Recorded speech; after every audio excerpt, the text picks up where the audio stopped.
Saan mo buksan mo? Pinto niya. Kay mama mo. Bigyan mo kay mama mo.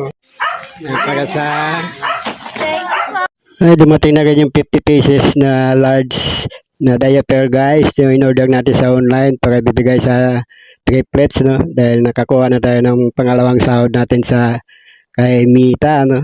So guys, panoorin niyo kung paano natin iabot at saka magbibigay rin tayo ng konting cash, no? Para sa pambili uli nila ng diaper pag naubos, no? Kuya Tani.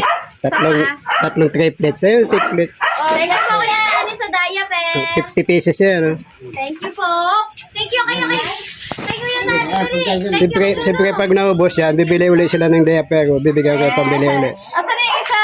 Thank you sa isa. Saan yung isa? Asan yung isa natin? Nahabol siya. Ayun na. Please. Naiya. Buti mo nga bigay. Naiya eh. Saan yung isa? Ayan o. Yung isa. Ay. Kuya Tani. Ay, di mo sa naliliga eh.